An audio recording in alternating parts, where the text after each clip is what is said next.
Hello friends, எல்லாருக்கும் வணக்கம். இது வந்து அக்டோபர் 13th டே 8க்கான எபிசோட்கான ரிவ்யூ தான்.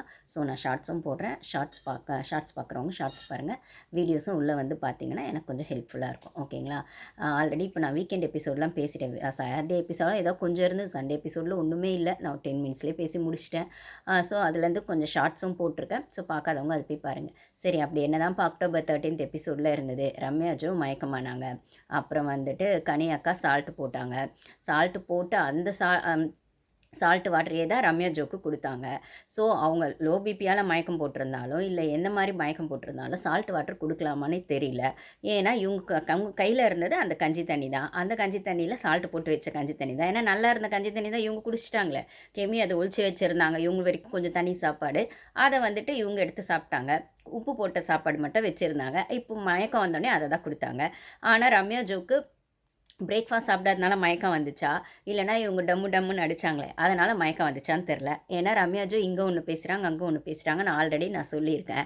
ஸோ அவங்க வந்து இங்கே வந்து எல்லாரும் என்னன்னு கேட்கும்போது, ஏன்னா கன்ஃபெஷன் ரூம் போயிட்டு வரும்போது சொல்லியிருக்காங்க இந்த மாதிரி பிரேக்ஃபாஸ்ட் சாப்பிடாதனால. ஆனால் அங்கே போயிட்டு சொன்னது என்ன, அவங்கக்கிட்ட சூப்பர் டீலக்ஸ் ஆளுங்கிட்ட அவங்க டம்முன்னு அடிச்சதுனால அந்த சத்தம் தலைவலி அதனால் அப்படின்னாங்க. மாற்றி பேசுகிறாங்க. சரி, இது ஒன்றாச்சு. அதுக்கப்புறம் என்னாச்சு, அந்த டப்பிங் விஷயம் ஆச்சு. அந்த டப்பிங் விஷயத்தில் என்ன ஆச்சு, திருப்பி அங்கே பார்வதி திவாகருக்கு கூட எஃப்ஜேக்கும் வியனாக்கும் பிரச்சனை. ஜட்ஜஸாக வந்து எஃப்ஜேக்கும் வியனாக்கும். எஃப்ஜே வியானாக்கு ஏன் பிரச்சனை அப்படின்னா, அங்கே ஜட்ஜஸை வந்து செலக்ட் பண்ணி அனுப்பணும். பிக் பாஸ் டீம்லேருந்து ஒருத்தங்களையும் இந்த டீம்லேருந்து ஒருத்தங்களை அனுப்பணும் அப்படின்னு சொல்லும்போது கனியாக்காவை தான் ஃபஸ்ட் செலக்ட் பண்ணுறாங்க. நம்ம திவாகர் சார் சும்மா இல்லாமல் எஃப்ஜேக்கும் திவாகர் சாருக்கும் ஆல்ரெடி ஒரு வம்பு இருக்குது இல்லைங்களா? ஸோ அது மைண்டில் வச்சுக்கிட்டு அவர் என்ன சொல்கிறார், கனியாக்கா மெச்சூர்டாக இருப்பாங்கல்ல ஜட்ஜுக்கு அப்படின்னும் போது இதில் எங்கே வயசு ஜாஸ்தி வந்துச்சு மெச்சூர்டாக, இது அதாவது அந்த ஜட்ஜ் பண்ணுறதுக்கு அப்படின்னு சொல்லி. ஏன்னா அவங்கெல்லாம் ஒரு குரூப், கனியாக்கா எஃப்ஜே யார் போனாலும் அவங்களுக்கு ஏன் கெமி இருந்தால் கூட அவங்களுக்கு ஓகே சொல்லியிருப்பாங்க. இவர் தேவையில்லாமல் லூஸ் ஸ்டாக் விட்டு அந்த இடத்துல எஃப்ஜே வேணான்னு இவர் சொல்லவும் அது மைண்ட்லேயே எஃப்ஜேக்கு இருந்துகிட்டே இருந்தது. ஸோ ஒரு பிரச்சனையை பண்ணணும்னு அவர் யோசிச்சுக்கிட்டே இருந்தார். அந்த டைம் பார்த்து இவங்க 2 பேரும் அந்த சோஃபாவில் உட்காரவும் அவங்க வந்துட்டு வர ஆடியன்ஸ் ஆடியன்ஸ் ஒரு சைடு உட்காராங்க, ஜட்ஜஸ் ஒரு சைடு உட்காராங்க அந்த சோஃபாவில். பார்ட்டிசிபென்ட்ஸ் ஒருத்தராக வரும்போது ஃபஸ்ட்டு சபரி தான் பண்ணுறாரு. சபரி பண்ணும்போது ஓகேவாக இருந்தது. அதுக்கப்புறம் பிரவீன்ராஜ் வரும்போது பிரவீன்ராஜும் திவாகருக்கு பிடிக்காது. அப்படின்னும் போது இந்த இடத்துல எஃப்ஜே அங்கே உட்காந்துட்டு ஜட்ஜ் பண்ணுறதுக்கு ஃபஸ்ட் ஆப்போசிட்டில் தான் உட்காந்துருப்பாங்க. அதுக்கப்புறம் இவர் வந்து சபரி வந்து கேமராக்காக இந்த சைடு நின்று பெர்ஃபார்ம் பண்ணவும் தான். அப்போ அவர் சபரியை பார்த்த மாதிரி இவங்க வந்து பாரு பக்கத்தில் எஃப்ஜேவும் வியானாவும் உட்காருவாங்க. ஆக்சுவலி அங்கே திவாகர் தான் உட்காந்துருந்தார். அதை எழுந்து போய் ஸ்பேஸ் கொடுத்தது, வாங்க உட்காருங்கன்னு சொல்லி கொடுத்தது. திவாகர் அந்த சைட் போய் உட்காரவும், அதுக்கப்புறம் பாரு உட்காந்து, அதுக்கப்புறம் வியானாவும் எஃப்ஜேவும் உட்காருவாங்க. ஸோ ஃபஸ்ட்டு ஸ்பேஸ் கொடுத்ததுனாவும் அவங்க தான். அதுக்கப்புறம் வந்து இப்போ பிரவீன்ராஜ் உள்ளே வரவும் அந்த இடத்துல எஃப்ஜே ஏதோ ஒன்று சொல்லியிருக்காரு, ஒரு பாடி ஷேமிங் மாதிரி. அது நம்மளுக்கு சரியாக காட்டலை.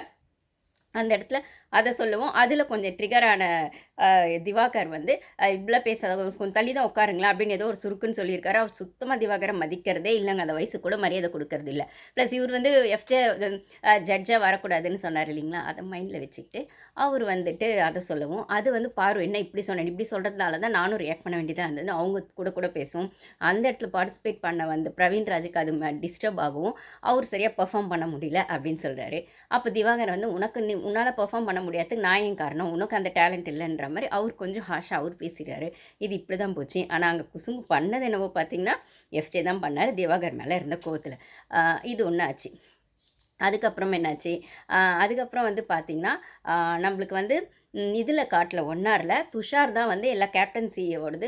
அவர் கேப்டன்ன்றதுனால எல்லா ஒரு அந்த டிபார்ட்மெண்ட்டுக்கான ஒர்க்கெல்லாம் kitchen department, rest room department, house cleaning எல்லாம் தனித்தனியாக பிரிக்கிறத பிக் பாஸ் கொடுத்துருப்பாரு. அதையும் அவர் தன்னிச்சையாக தான் செய்யணும் அப்படின்னு கொடுத்துருப்பாரு. அவர் நிஜமாகவே ஸ்மார்ட்டாக தான் பிரிச்சிருப்பார். அந்த ஹவுஸ் டிபார்ட்மெண்ட்டில் பிரிக்கும்போது எங்கடா திருப்பி கனியாக்காவை போட்டுருவாரோ அப்படின்னு நினச்சேன். ஸோ கனியாக்காவை தூக்கி கனி, அதுக்கப்புறம் வந்துட்டு என்ன சொல்கிறது, இந்த வேலையெல்லாம் இந்த பிக் பாஸ் செய்ய விட்டுட்டு அதுக்கப்புறம் தான் வந்துட்டு அந்த டாஸ்க்கை வச்சு பிக் பாஸ் வீட்டுக்கு யார் இந்த சைட் போடணுமா இல்லைனா வந்து சூப்பர் டீலக்ஸ் வீட்டிலேருந்து இந்த ஆள் இவங்க வரணுமா அப்படின்ற மாதிரி அந்த டாஸ்க் வச்சது. துஷாருக்கு கொஞ்சம் வேலையை கொடுத்துட்டு அதுக்கப்புறம் தான் இதை பண்ணாருன்னு வைங்களேன். ஸோ அந்த டீம் பிரித்தது தான் இப்போ வேலை செஞ்சிட்ருக்காங்க. அதில் ஒரே ஒரு சின்ன ட்விஸ்ட் வந்துச்சு. என்னென்னா ஃபஸ்ட்டே டீம் பிரித்ததுனால அதுக்கப்புறம் இந்த டப்பிங் டாஸ்க் வந்து பிக் பாஸ் டீம் வின் பண்ணால் வந்து சூப்பர் டீலக்ஸ் வீட்டுக்கு இந்த சைட்லேருந்து 3 பேர் போகலாம். இல்லை அதாவது அவங்க பிக் பாஸ் டீம் வின் பண்ணால் தான் போக முடியும், ஸ்வாப் பண்ண முடியும், இல்லைனா பண்ண முடியாதுன்னு சொல்கிறாங்க இல்லைங்களா. பிக் பாஸ் டீம் வின் பண்ணாங்க, போனாங்க. ஸோ டீம் பிரித்ததில் என்னாச்சுன்னா அப்சரா, கெமி, பிரவீன் 3 பேரும் விசல்ஸ் டீம் பிரித்தாங்க. அப்புறம் அப்சரா, பிரவீன், கெமி 3 பேர் விசல்ஸ் டீம். பாரு, கனி, திவாகர் இவங்கள வந்து ஹவுஸ் கிளீனிங்கில் போட்டாங்க. ஸோ கனி அக்காவை நடுவில் உட்கார வச்சார், பாருவும் திவாகருக்கும். ஸோ வந்து இதை வந்து தன்னிச்சையாக தான் அவர் டிசைட் பண்ணணும்னு சொல்லி பிக் பாஸ் சொல்லிட்டார். யார் இன்ஃப்ளூயன்ஸும் இல்லாமல் கொஞ்சம் ஸ்மார்ட்டாக தான் டீம் பிரித்தார். ஆக்சுவலி துஷார் செஞ்ச உருப்படியான வேலை கேப்டன்சியில் இது மட்டும்தான். இது ஒன்று பண்ணார், தன்னிச்சையாக பண்ணோன்றதுனால. அப்போது வந்து சுற்றி இங்கே நடக்கிற விஷயத்துக்கெல்லாம் யாருக்கோ ஒருத்தருக்கு துஷார் இன்ஃப்ளூயன்ஸ் ஆகிடுறாரு அப்படிங்கிறது தான் பிக் பாஸ் மீன் பண்ணார் இன்டெரக்டாக. ஸோ தன்னிச்சையாக அதை பண்ணார். அப்புறம் டாய்லெட் கிளீனிங்க்கு வந்து விக்கல்ஸு, ஆதிரையே போட்டாங்க. ஓகேங்களா. இப்போது விக்கல்ஸ், ஆதிரை போடும்போது ஸோ இவங்க வந்து அதாவது அங்கே சூப்பர் டீலக்ஸ் வீட்டுக்கும் விக்கல்ஸ் இருக்கார் இல்லைங்களா. ஸோ நான் வரேன், அதுக்கு வரேன். ஸோ இது வந்து பிக் பாஸ் டீமுக்கு தான் பிரிக்கிறாங்க. இதுலேருந்து 2 பேரை தான் அங்கே எடுத்துக்க சொன்னாங்க. எங்கன்னா வந்துட்டு சூப்பர் டீலக்ஸ் வீட்டுக்கு. ஸோ இங்கே பொறுத்த வரைக்கும் விக்கல்ஸும் ஆதிரையும் போட்டுறாங்க. அதுக்கப்புறம் வந்து கிச்சன் குக்கிங்க்கு எஃப்ஜே, சபரி, கலை 3 பேரையும். இப்போ அதனால தான் சபரி சமைச்சிட்டு இருக்காரு. எஃப்ஜே வந்து நன்னோட ஹெல்ப் பண்ணுறாரு, கலை நன்னோட வந்து ஹெல்ப் பண்ணுறாரு. இவங்க 3 பேர். இப்படி டீம் பிரித்ததுக்கப்புறம் தான் சூப்பர் டீலக்ஸ் வீட்டுக்கு 2 பேரை எடுத்துக்கோங்க அப்படின்னு சொல்லி பிக் பாஸ் சொன்னோடனே யார் எடுத்துக்கலாம்னு சொல்லும்போது திருப்பி அங்கே இருக்க ஒரு சிலர் பாருன்னு சொல்கிறாங்க. அதுக்கப்புறம் பாரு வேணாம், திருப்பி அந்த பிரச்சனையை திருப்பி கிளப்ப வேண்டாம் அப்படிங்கிற மாதிரி.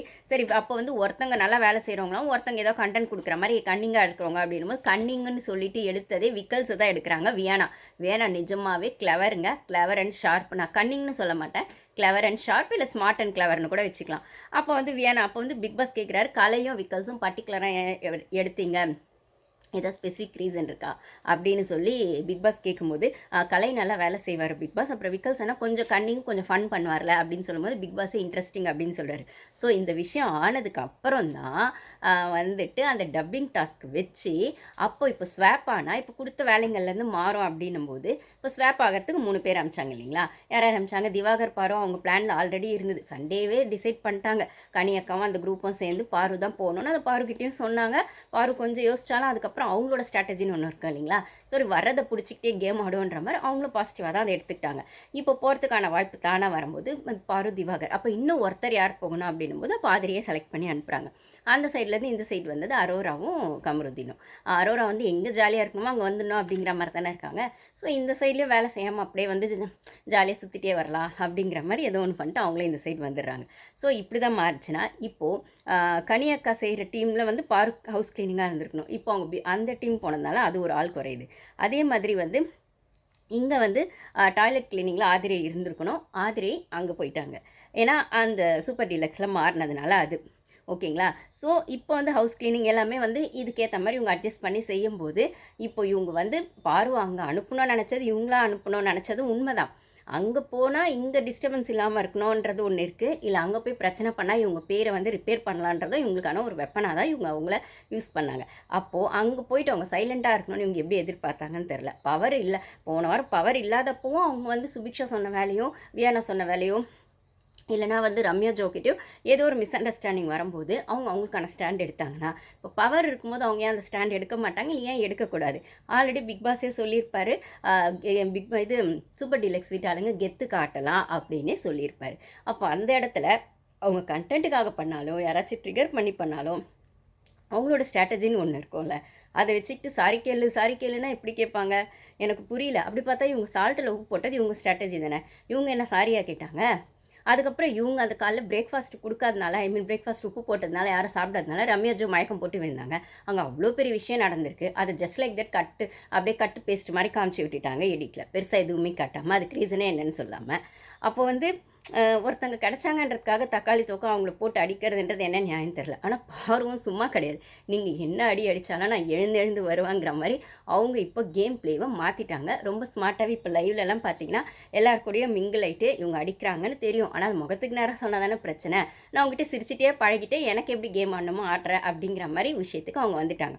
அவங்க வெளியில் இருந்தால் சர்வைவர்லாம் அவங்க ஆடிருக்காங்க போல். சர்வைவரில் நம்ம பார்க்கல, அது எந்த மாதிரி கேம்னா எனக்கு பெருசாக அதை பற்றி நாலேஜ் இல்லை அப்படின்னு சொல்லும்போது பிக் பாஸ் கேம் டோட்டலாக வேறையாக தான் இருக்கும். அது சர்வைவர் கேம்லாம் எனக்கு தெரிஞ்சு ஃபிசிக்கல் கேமாக இருக்கும்னு நினைக்கிறேன். பட் ஆனால் இந்த ஷோ பொறுத்த வரைக்கும் இது டோட்டலாக எது கூடமே ஒட்டாத ஒரு ஸ்ட்ராட்டஜி இருக்கிற கேம் தான் பிக் பாஸ் ஷோ அப்படின்னு சொல்லும்போது அதனால தான் அவங்க வந்து வீக்கெண்டில் கூட பாரு கொஞ்சம் வந்துட்டு பிரேக் டவுன் ஆகிட்டு அழுவாங்க. இந்த மாதிரி நான் வரமாட்டேன்னு சொன்னேன் பிக் பாஸ்க்கு அப்படின்னு சொல்லும்போது, இப்போ அவங்க ஸ்ட்ராட்டஜியை அவங்க மாற்றிட்டாங்க. இதில் ரம்யா ஜோவோட ஸ்ட்ராட்டஜி என்னன்னு பார்த்தீங்கன்னா, அது வந்து பாரு இன்னைக்கெல்லாம் சொல்லிட்டே இருப்பாங்க அங்கங்கே டைம் கிடைக்கும் போதெல்லாம். நீ வந்து பரவாயில்ல சூப்பர் டீலக்ஸ் வீட்டில் இருந்தாலும் பிக் பாஸ் வீட்டு ஆளுங்க கூட ஒரு மாதிரி வந்து ஃப்ரெண்ட்ஸாக இருக்க, இங்கே இருந்தாலும் அங்கேயும் ஃப்ரெண்ட்ஸாக இருக்க, அங்கே இருந்தாலும் இங்கேயும் ஃப்ரெண்ட்ஸாக இருக்க, ஒரு பாண்டிங் க்ரியேட் பண்ணி வச்சிருக்க, ரொம்ப ஸ்மார்ட்டாக தான் ஆடுற, உன் பிளேயர் எனக்கு பிடிச்சிருக்கு அப்படின்னும் போது அந்த ஸ்ட்ராட்டஜியை பாருவும் இப்போ கையில் எடுத்திருக்காங்க. அதை கண்டுபிடிச்ச ரம்யாஜோ அப்பப்போ பாருவை பிக் பாஸ் வீட்டு ஆளுங்க கூட பழக விடாமல் இப்போ கூட வந்து பார்த்திங்கன்னா லைவில் எல்லாரு கூடயும் டான்ஸ் பண்ணுறது, பாட்டு பாடுறது, கமருதீன் கூட, பிரவீன்ராஜ் கூட அந்த ஒரு ஸ்கிரிப்ட் மாதிரி எழுதி அது பண்ணுறது செய்கிறது அப்படிங்கிற மாதிரி பண்ணும்போது நடுவில் அங்கே கிச்சன் இன்ஃப்ளூயன்ஸ் ரம்யா ஜோ கையில் இருக்குன்னும் போது சபரிக்கு இன்ஸ்ட்ரக்ஷன் அவங்க தான் கொடுக்குறாங்கன்னு சொல்லும்போது நன்னால கமருதீன் கூடலாம் இவங்க டான்ஸ் ஆடுறாங்க, பாட்டு பாடுறாங்கன்னும் போது இதை அதை செய்யணும் மற்றவங்கள வந்து பண்ணுற மாதிரியே டிஸ்டர்ப் பண்ணிட்டே இருக்காங்க. பாரு கண்டுபிடிச்சிடறாங்க. ஸோ எங்கள் பாரு வந்து இந்த வீட்டு ஆளுங்க கூடலாம் கொஞ்சம் ஃப்ரெண்ட்ஷிப் ஆகிட்டா பாரு மேலே இருக்க கோவம் இவங்களுக்கு குறைஞ்சிடுச்சுன்னா இவங்களுக்கு தக்காளி தொக்கா பாரு கிடைக்க மாட்டாங்களே. அப்போ இவங்க நாமினேஷன்லேருந்து இவங்க எஸ்கேப் ஆகிட்டாங்கன்னா அவங்கள தூக்கி போட்டுருவாங்க ரம்யா ஜோவை. அப்படி ஏமா உள்ளே வந்த நீங்களே இவ்வளோ உஷாராக இருக்கீங்க அப்படின்னு சொன்னால் சினி ஃபீல்டில் எவ்வளோ நாளாக அவங்க கொட்டை போட்டிருப்பாங்க.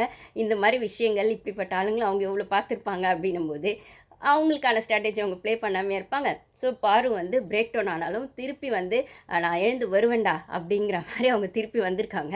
ஸோ இப்போ எல்லா கனியக்கா பிளானு, கெமி பிளானு, இப்போ ஒரு வேளை பிக் பாஸ் வீட்டு ஆளுங்களோட முக்கியமாக ரொம்ப ஹாஷாக இருக்க கமருதீன், பிரவீன்ராஜ், அதுக்கப்புறம் சபரி இவங்க கூட கொஞ்சம் அப்படி ஃப்ரெண்ட்ஸ் ஆகிட்டாங்கன்னு வைங்களேன். ஒரு லுக் யார் கூட கனெக்ட் ஆக முடியுதோ அவங்க கூட கனெக்ட் ஆகிட்டாங்கன்னு வைங்களேன். ஒரு 10 பேரில் 4 பேர் கூட கனெக்ட் ஆனால் கூட அவங்களுக்கான அந்த கோவம் குறைஞ்சிரும் தானே. ஸோ அப்போ எதை வச்சு இவங்க ப்ளே பண்ணுவாங்க? சும்மா குரூப்லேயே ப்ளே பண்ணிருக்க ஒரு சிலர் தனியாக நின்று ப்ளே பண்ணணுன்னா கஷ்டமாயிடும் அப்படின்னும் போது கும்பலில் கோவிந்தா போடுற குரூப் கூட இருக்கும்போது இவங்க தனியாக இவங்க ஸ்ட்ராட்டஜியை ப்ளே பண்ணும்போது ஆனால் தனியாக மட்டும் ப்ளே பண்ணுறதை விடவும் ஸ்ட்ராட்டஜியை அழகாக ப்ளே பண்ணணுன்ற தெளிவாக அவங்க இப்போ கேம் ஸ்டார்ட் பண்ணியிருக்காங்க பாரு. இதில் துஷார் கேப்டன்சி எப்படி இருக்குன்னு பார்த்தீங்கன்னா ஒரு ஸ்ட்ராங்கெல்லாம் எந்த சைடும் ஸ்டாண்ட் எடுக்கலைங்க. இந்த சைடு அந்த சைடு அப்படிங்கிற மாதிரியே தான் இருக்கார். எல்லாருக்கிட்டே நல்ல பேர் வாங்கணுன்ற மாதிரி அதை பண்ணிட்டுருக்காரு. எனக்கு தெரிஞ்சு அப்படி லீடர்ஷிப் குவாலிட்டின்னு ஏதோ ஒரு சைடு ஸ்டாண்ட் எடுத்து தான் ஆகணும். ஓகே 2 பக்கம் சமாதானப்படுத்துகிற இடத்துல சமாதானப்படுத்தலாம். ஆனால் அதுக்குன்னு ஒரு என்ன சொல்கிறது ஒரு பட்டும் படாமே இருக்கிற மாதிரி தான் அவர் இருக்கிறாரு. அது வந்து ஒரு லீடர்ஷிப் குவாலிட்டிக்கான ஸ்ட்ராங்கான விஷயமா எனக்கு தெரியல. ஸோ இதை வந்து சொல்லணும் அப்படின்னு பார்த்தீங்கன்னா கனியக்கா அந்த உப்பு போட்ட விஷயத்தில் கூட அங்கே துஷாரும் வந்து என்னக்கா இப்படி பண்ணுறீங்களா, நாளைக்கு இது ஒரு ஆல்ரெடி ரூல்ஸ் மீறலாம், அவங்க வராமல் இவங்க சாப்பிடக்கூடாது. அதுக்கப்புறம் அவங்க சாப்பிட வேண்டிய ஃபுட்டுலேயும் இவங்க வந்து சால்ட்டு போட்டுறாங்க. அதுக்கப்புறம் வியானா அந்த கொஸ்டினை எடுத்து வைக்கும்போது திருப்பி என்ன சொல்கிறாங்கன்னா அது வந்து சும்மா பண்ணது, ஃபன்னுக்காக பண்ணது, அது வத்தலுக்காக நாங்கள் வச்சுருக்கோம், அந்த தண்ணியும் குடிச்சிருவோம், அந்த சாதத்தையும் வத்தல் போட்டுருவோம்னா பிக் பாஸ் வீட்டில் வேறு வேலையே இல்லையா, வத்தல் போட தான் வந்தீங்களா, இல்லை வத்தல் போடுறதுக்காகவே சாதத்தில் யாராச்சும் உப்பு போட்டு வச்சு அவ்வளோ ஃப்ரீயாக உட்காந்துருக்கீங்களா, இல்லை அதுக்கு மட்டும்தான் சம்பளம் வாங்க வரீங்களா அப்படிங்கிற மாதிரிலாம் 1008 கேள்வி நம்மளுக்கு வருது. ஒரு தப்பு செஞ்சிட்டீங்க, அப்போ வந்து அங்கே சாரி கேட்கணும் அப்படிங்கிற விஷயமோ இல்லை அது மற்றவங்களுக்கு ஹர்ட்டே இருக்குன்னா அதை அக்செப்ட் பண்ணுற விஷயமோ கனியக்கா டீமில் யாருக்கும் இல்லைனா இல்லை அதை ஆரம்பித்து விட்டது இன்னொன்று பார்த்தீங்கன்னா விக்கல்ஸ் விக்ரமும் உள்ளே இருக்காரு. ஸோ கனியக்கா மெயினாக முன்னாடி நிறுத்திட்டு கனியக்காவும் சிலாவளி பண்ணுறாங்க. பட் ஆனால் அதில் கூட்டு களவானிங்க அப்படின்னு சொல்கிற இடத்துல விக்கல்ஸ் விக்ரம் அவர் சைலண்ட்டாக கொஞ்சம் சிலாவளி பண்ணுறாரு. சபரி சேர்ந்துக்கிறாரு. கெமி கனியக்காவோட பிஏ, கனியக்கா எங்கே போனாலும் அப்படியே பின்னாடியே ஃபாலோ பண்ணி அதை பண்ண வேண்டியது அப்படிங்கிற இடத்துல இருக்கும்போது ஸோ எல்லாருமா சேர்ந்து ஒரு விஷயத்தை பண்ணிட்டு அந்த சைட்லேருந்து சூப்பர் டீலக்ஸ் டீம்லேருந்து ஒரு கொஸ்டின் வச்சா அதுக்கு வந்து உங்கள் சைட்லேருந்து ஒரு நியாயமான பதில் இல்லைன்னா அந்த இடத்துல ஸ்டாண்ட் எடுக்க வேண்டியது துஷார் வந்து எல்லாருக்கிட்டே தனித்தனியாக போய் பேசுகிறது ஓகே. ஆனால் ஒரு விஷயம்னு வரும்போது தனித்தனியாக பேசினாலும் ஓவராலாக அதுக்கு ஒரு கன்க்ளூஷன் வரும்போது எல்லாருக்குமான ஒரு ஓப்பன் டெசிஷனாக தான் அது இருக்கணும் அப்படின்னும் போது நீங்கள் தனித்தனியாக ஒவ்வொருத்தரோட பாயிண்ட் ஆஃப் வியூ கேட்டு வந்து அது அங்கங்கே பிட்டாக நிற்கிறதுங்கிறது எனக்கு இன்னும் சரியாக படலை. ஸோ அவரோட லீடர்ஷிப்பில் அந்த என்ன சொல்கிறது அவர் ஸ்டெப் எடுக்கணும்னு முயற்சி பண்ணுறாரு. அது ஒரு கோஆர்டினேஷனோட எல்லாரோட கோஆர்டினேஷனோட நடக்குதான்னு கேட்டால் தனித்தனியாக அவங்கவுங்களோட டிஃப்ரென்ஸ் ஆஃப் ஒப்பீனியனுக்குள்ளே போய் ட்ராப்பில் மாட்டுற மாதிரி இருக்குது. இவருக்கான ஒரு தனி டெசிஷன் இல்லை, அங்கங்கே நின்று இன்ஃப்ளூயன்ஸ் ஆகிட்டாரு அப்படின்னு தான் சொல்கிறது. அப்படி இன்ஃப்ளூயன்ஸ் ஆகிற இடத்துல ஸ்ட்ராங்காக இது இல்லை, இது இப்படி தான், இது சரிதான், இது தப்பு தான், இல்லை இது இப்படி தான் அப்படின்னு சொல்கிற இடத்துல நம்ம அப்போ கூட அந்த உப்பு போட்ட விஷயத்தில் கனி தான் சொல்லுவாங்க இதில் ஏதாவது கான்சிக்வன்ஸ் வந்தால் நான் ஃபேஸ் பண்ணிக்கிறேன் அப்படின்னு சொல்கிற இடத்துல அந்த இடத்துல கேப்டன் ஒரு வார்த்தை கேட்கணுன்றதோ இல்லை கேப்டன் உள்ளே வந்து சரி ஓகே இது இப்படி பண்ண போகிறீங்கன்னா நாளைக்கு இது இப்படி ஆச்சுன்னா இப்படி அப்படிங்கிற மாதிரி துஷார் அந்த இடத்துல எங்கேயுமே கேமரா ஸ்பேஸ் எடுத்த மாதிரி எனக்கு தெரியல. ஓகேங்களா. இது மட்டும் இல்லாமல் நீங்கள் வந்து இன்றைக்கி வர எபிசோடில் பார்த்தீங்கன்னா இவங்க வந்து பாருவை வந்து கிட்டத்தட்ட நீல் டவுன் போட்டு சாரி கேட்காத வகையில் தான் சாரி கேட்க வச்சுருப்பாங்க. ஸோ இது வந்து பாருவோடது சாரி கேட்க வைக்கிறதுக்கு முன்னாடி பாரு வந்து அந்த கிச்சன் மேடையில் ஏறி உக்காந்தாங்க செஞ்சாங்க அப்படின்னு சொல்லும்போது அதெல்லாம் விஷயம் நாளைக்கு வரும், என்ன வருதோ அதுக்கேற்ற மாதிரி நான் பேசுகிறேன். ஸோ வந்து இதில் பாரு நான் ஃபுல்லாக சரின்னு சொல்ல மாட்டேன், ஆனால் மற்றவங்க எல்லாம் முழுசாக சரிங்கிற மாதிரி காமிச்சிக்கிறது தான் சரியில்லை அப்படிங்கிற மாதிரி எனக்கான ஒப்பீனியன் கைஸ். தேங்க்யூ. நம்ம நாமினேஷன் பற்றி நெக்ஸ்ட்டில் பார்க்கலாம். நாமினேஷன் இன்ட்ரெஸ்டிங்காக அதில் 8 பேர் இருக்காங்கனால ஏன் யார் எதுக்கு பண்ணாங்க அப்படிங்கிறத கொஞ்சம் டீட்டெயிலாக பார்த்துருவோம். Thank you guys.